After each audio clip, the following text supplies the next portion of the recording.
नमस्कार, जोहार। आप देख रहे हैं द भारत मित्र। देखिए, बीजेपी की एक नई सूची जारी हुई जिलाध्यक्षों की। देखिए, सभी जिलों की सूची जारी नहीं हुई क्योंकि कई जिलों में 2-3 नामांकन होने के कारण अब उसमें वोटिंग प्रक्रिया अपनाई जाएगी। उसके बाद उन जिलों की तस्वीर साफ हो पाएगी। लेकिन रांची महानगर की बात की जाए, रांची ग्रामीण की बात की जाए, चाईबासा, खरसावां, इन सारे जिलों का जो है वो जिलाध्यक्षों की सूची जारी हो चुकी है और उनको लेकर प्रदेश नेतृत्व ने भी उनको बधाई दे दी है। देखिए, जिला अध्यक्षों की सूची जारी हुई, लेकिन इन जिला अध्यक्ष की जब बीजेपी की सूची को आप देखेंगे तो मानो ऐसा लगेगा कि अभी से ही झारखंड विधानसभा चुनाव की तैयारी कर रहे हैं। क्योंकि इसमें जातीय समीकरण की बात हो, इन सारी चीजों का बीजेपी ने ध्यान रखकर ये सूची बनाई है। जो जिला अध्यक्षों के नाम तय हुए, वो सारी चीजों का ध्यान रखकर की है। इसके बावजूद भी क्योंकि प्रदेश कार्यालय जब हम गए थे तो उसमें कई लोग ये कह रहे थे कि कई जिलों के जो ऐसे जिलाध्यक्ष बने हैं जिसको लेकर पहले से विवाद है। यानी कि ऐसे कार्यकर्ता को जिलाध्यक्ष बनाया गया है जिन जिलाध्यक्षों के नाम पर कार्यकर्ताओं में सहमति नहीं है। हालांकि देखिए, बीजेपी ऐसी पार्टी है जिसमें खुलकर कोई भी विरोध नहीं करता। हालांकि हाल के दिनों में कई बार ऐसी तस्वीरें दिखी है जब पार्टी के नेता पार्टी के दफ्तर में भी धरना दिए हैं, खुलकर इसका विरोध किए हैं। हमारे साथ अभिषेक भारती हैं इस पर चर्चा करने के लिए। अभिषेक, जो बीजेपी की सूची आई है जिला अध्यक्षों की सूची, उसको आप कैसे देखते देखिए, सूची कोई भी अप्रत्याशित नहीं है। कई जगह जिलाध्यक्ष रिपीट भी हुए हैं। बिल्कुल। और फिर से वही बात है कि इन जिलाध्यक्षों की सूची में रांची जो मुख्यालय है, रांची मुख्यालय की ज्यादा चलिए वहां के कार्यकर्ताओं के बनिस्पत। आप याद कीजिए कि अभी जिलाध्यक्षों की नियुक्ति से पहले मंडल अध्यक्षों की नियुक्ति हुई थी और मंडल अध्यक्षों की नियुक्ति में कई जगहों पर विवाद हुआ था।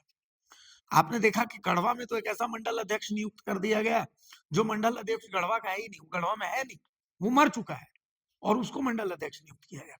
इसी तरीके से आपने देखा होगा कि गिरिडीह सरिया में विवाद हो रहा था, बोकारो में विवाद हो रहा था, देवघर में विवाद हो रहा था, इस तरीके के तमाम विवाद हो रहे थे।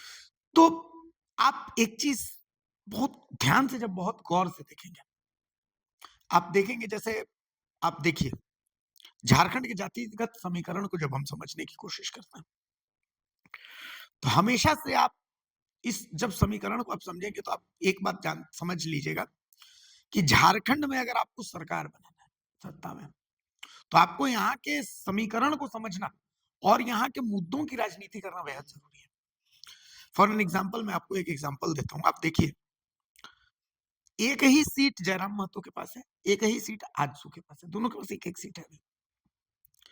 लेकिन आपको सोशल मीडिया, डिजिटल चैनल्स में और तमाम जगहों पर हेडलाइन में जयराम महतो नजर आएंगे, आजसू बहुत लिमिटेड आपको नजर आएगी। इसी तरीके से बीजेपी को भी जातिगत, क्योंकि आजसू और जयराम महतो दोनों एक ही वोट बैंक की राजनीति करते हैं जिसकी जनसंख्या अच्छी खासी है।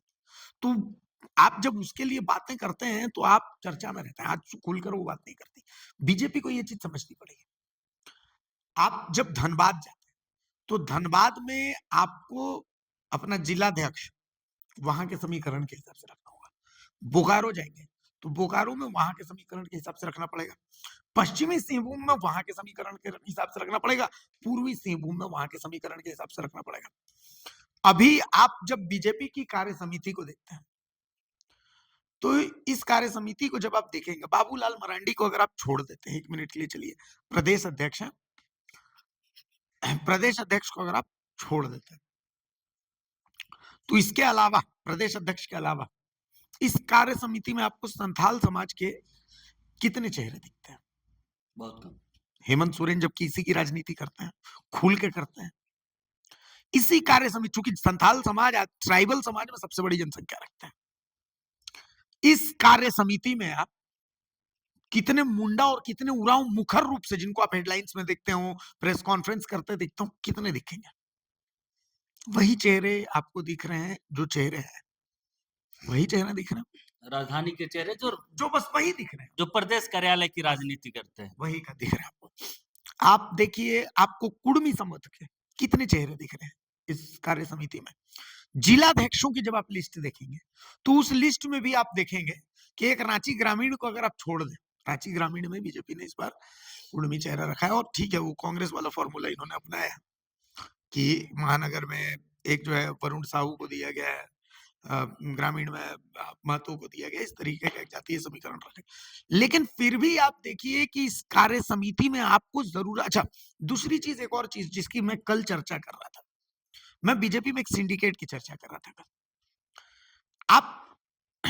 आप एक चीज समझिएगा, कल रघुवर दास फॉर्मूला की हम बात कर रहे थे। रघुवर दास की एक्सेप्टेबिलिटी आदिवासी समाज में नहीं है, ये बात तो तय है। रघुवर दास को आप इसलिए खारिज कर रहे हैं कि रघुवर दास की एक्सेप्टेबिलिटी आदिवासी समाज में नहीं है, लेकिन आप एक्सेप्ट किसको कर रहे हैं? क्या उनकी एक्सेप्टेबिलिटी है आदिवासी समाज में? है क्या? मैं 5 नेता ऐसे बताता हूँ। ढुल्लू महतो, रघुवर दास का बैकअप था उनके पास, उनको सांसदी का चुनाव लड़ाने में भी रघुवर दास की बहुत बड़ी भूमिका थी। आदित्य साहू, रघुवर दास, प्रदीप वर्मा, रघुवर दास, दीपक प्रकाश, रघुवर दास। उनकी राजनीति रघुवर दास के कार्यकाल में चमकी है। मैं यही बात कर रहा था। अब आप समझिए, आदित्य साहू को कार्यकारी अध्यक्ष बनाया गया। कार्यकारी अध्यक्ष या प्रदेश अध्यक्ष 2 कारणों से बन सकता है। या तो सांगठनिक क्षमता एकदम अभूतपूर्व हो, या फिर बहुत डायनामिक पर्सनालिटी हो। यही 2 चीजें हो सकती है ना। आदित्य साहू को प्रदेश अध्यक्ष, कार्यकारी अध्यक्ष बनाएगा, उसका समीकरण यह था कि भाई वो ओबीसी समुदाय से आते हैं, उस समुदाय से आते हैं जिस समुदाय को जेएमएम ने हमेशा नजरअंदाज किया, और जो कोर वोटर है बीजेपी का, बीजेपी ये मान करके चलती है कि ये वोटर मेरे हाथ से नहीं छिटकना चाहिए, इसीलिए आदित्य साहू को लाया गया। ये सतही तौर पर देखिए, लेकिन दूसरे तर्ज पर आप देखिए तो इसलिए भी लाया गया कि रघुवर दास को दूर रखा जा सके, है ना। बीजेपी में इस तरीके की राजनीति की आपने पहले देखी थी?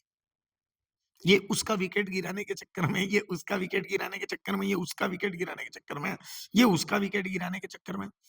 तो कुल मिलाकर के जिलाध्यक्षों का जो चयन है, या उससे पहले मंडल अध्यक्षों का जो चयन है, इससे पहले प्रॉपर रायशुमारी अगर होती, उन जिलों में जा जाकर पर्यवेक्षक तो नियुक्त किए गए थे, लेकिन क्या उन पर्यवेक्षकों ने सही रिपोर्ट दी?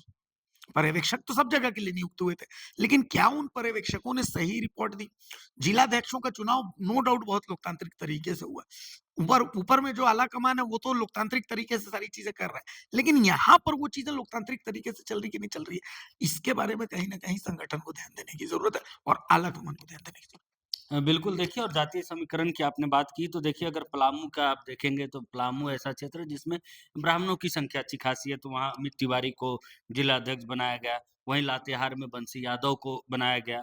जिस आपने रांची का जिक्र कर ही दिया, पाकुड़ में जाएंगे तो आप सीता मुर्मू जो है, माफ कीजिएगा, सरिता मुर्मू को जिला अध्यक्ष बनाया गया। इस तरीके का एक समीकरण साधने की कोशिश भारतीय जनता पार्टी ने जरूर की है। लेकिन देखिए, एक विवाद भी है, कई नामों को लेकर पार्टी में ही विवाद है। और देखिए, इसमें सबसे ज़्यादा आप देखेंगे तो उन जिलों में, जिन जिले से जो है प्रदेश की राजनीति करने वाले जो नेता हैं, या फिर जो हार्डकोर बीजेपी के नेता हैं, या फिर एक एक तरीके से कहा जाए तो प्रदेश के जान है, ऐसे नेताओं का भी इस जिला अध्यक्षों की सूची में चली है, उन नामों का भी। है। बिल्कुल यही मैं कह रहा हूँ आपको। आप जैसे, आप जब जाएंगे, लोहरदगा की आप बात करें, ठीक है, अब लोहरदगा की बात करें तो लोहरदगा में आपको एक ऐसा जिलाध्यक्ष, आप लोहरदगा के जिलाध्यक्ष को उसमें देखें, लोहरदगा सीट आजसू के खाते में जाती है, ठीक है। बिल्कुल। लोहरदगा से उनको एक ऐसा जिलाध्यक्ष चाहिए जो उरांव, चूंकि वो उरांव बहुल क्षेत्र है, ठीक है, उरांव बहुल क्षेत्र है, तो उरांव तबके से या फिर भगत तबके से, गुमला, गुमला में बीजेपी को एक ऐसा जिलाध्यक्ष चाहिए जो करिश्माई नेतृत्व वाला चाहिए, जो मतलब वहां पर इनके झंडे को बुलंद कर सके। लोहरदगा हो गया, गुमला हो गया। आपको मैं बहुत छोटा सा गुमला से सागर हुआ। है ना, मैं आपको बता रहा हूँ। तो आपको रांची में, अब मैं आपको एक एग्जांपल देता हूँ। रांची ग्रामीण में विधानसभा पड़ती है मांडर। ये मांडर विधानसभा में आप देखिएगा कि बहुत समय से बीजेपी का कोई बहुत वृहद कार्यक्रम ही नहीं है यहाँ पे। मतलब यहाँ पर बीजेपी पहले से ही हथियार डाली हुई है क्या?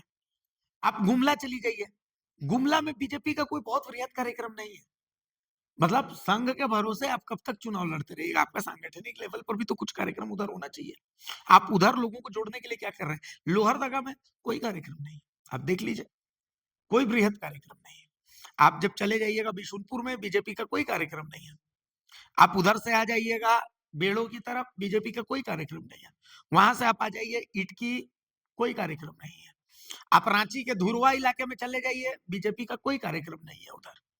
तो इन चीजों को आपको माइक्रो पॉलिट जिलाध्यक्ष का काम क्या है? जिलाध्यक्ष का काम है माइक्रो लेवल पे पॉलिटिक्स करना, छोटे-छोटे मंडलों पर जाकर के और सारी चीजों को समझना कि वहां की राजनीति क्या करे। आप सिंपल सी चीज है ना, आप देखिए आपके पास 2 जिलाध्यक्ष हैं।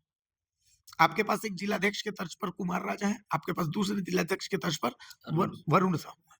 आप दोनों को कंपैरिजन में देख लीजिए, हेडलाइंस के तर्ज पर, अखबारों की हेडलाइंस में कितने चेहरे चमकते हैं।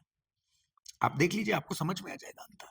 तो यही ज़रूरत है, बीजेपी इस चीज़ को समझ नहीं पा रही। बिल्कुल, देखिए आपने बहुत अच्छा कंपेयर किया। एक तरफ कांग्रेस के महानगर के अध्यक्ष है कुमार राजा, तो वहीं दूसरी तरफ बीजेपी के महानगर अध्यक्ष है वरुण साहू। इन दोनों को लेकर भी आपने कंपेयर किया और देखिए, आपने बिल्कुल सही कहा जो जिला अध्यक्षों की जो सूची आई है, इसमें बीजेपी को कैसे संगठन धार दिया जाए क्योंकि हाल के दिनों में सबसे झारखंड में अगर क सबसे राजनीतिक किसी का ह्रास हुआ किसी दल का तो भारतीय जनता पार्टी का हुआ है कि लगातार सीटें भी घटी है, सांगठनिक संगठन में भी जो है कार्यकर्ताओं में भी उदासीनता आई है। उदासीनता कार्यकर्ताओं में इसलिए भी आई क्योंकि प्रदेश नेतृत्व में जो वर्तमान नेतृत्व है उसके नेतृत्व में पार्टी लगातार चुनाव हार रही है। और जब लगातार आप चुनाव हारते हैं तो उसकी निरस्ता पार्टी में भी दिखती है, कार्यकर्ताओं में भी दिखती है। बहरहाल आप देखिए क्योंकि अभी इसकी सिर्फ़ कई जिले ऐसे हैं जिन जिलों पर अब तक जिलाध्यक्ष की सूची सामने नहीं आई है, नाम तय नहीं हुए हैं, लेकिन जब सूचना अधिसूचना इसकी जारी की जाएगी सभी जिलों का, तब मुखर होकर पार्टी कार्यकर्ता क्या करते हैं, क्या उन जिलाध्यक्षों का साथ देते हैं या फिर उसका विरोध करते हैं, यह वक्त आने वाला वक्त बताएगा। नमस्कार, जोहार।